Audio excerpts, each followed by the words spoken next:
Alright, so here we are on a commissioned repair. This is a Killer Instinct 2 JAMMA PC board.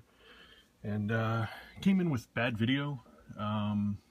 The culprit turned out to be this KI92 U92, which is a proprietary Altera chip that was programmed by Midway or Rare or Nintendo or somebody when they were manufacturing the game. The challenging part is that that's completely custom and very tough to get. Was able to locate a new replacement. You can see the old one is here. Took it off the board, put the new one on, added a socket to it.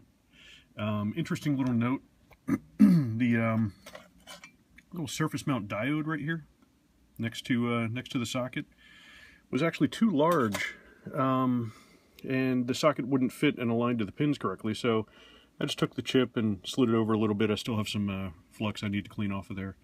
The pads were large enough to still make contact, slide it over enough that I could make, get the socket on there properly. If you look on this side, you can see the surface mount capacitors are right up against the edge of the socket. Really tight squeeze there, but was able to get it going. And got her all fired up here. Got her hooked into my test rig, and I'm gonna fire it up right here. And we will see that it works. Really loud.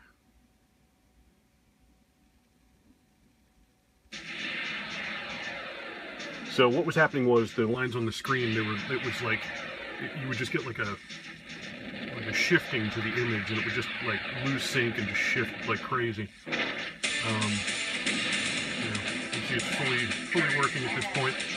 I can coin it up. And using our sweet Genesis controller here that I've hacked into my JAMMA rig, you can see that we can select our character, get this cool skeleton guy, all these different guys. I'm not a fighter game person.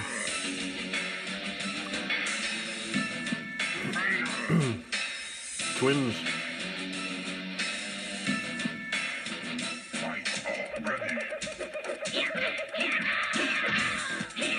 I'm going to do terrible because I'm playing with one hand here.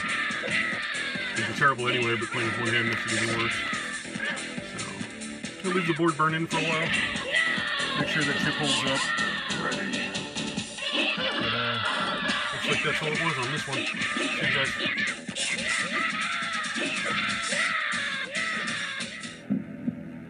Also forgot to mention that this U92 was actually not just a bad solder connection, which is really common on these chips. You can actually go around the edges of the chips with a pick, and you can actually pick at each pin, just to check to see if it's properly connected to the board. So I went through and did that on this board, and turned out that wasn't the issue with it. Pulled the chip off the board, inspected everything, traces and whatnot, to make sure that everything was good, and turns out it was 100% the chip. Interestingly enough, if I hit some freeze spray on the chip, you could see the chip, it would make the problem worse. So that was kind of a telltale sign that there was something wrong with the chip itself.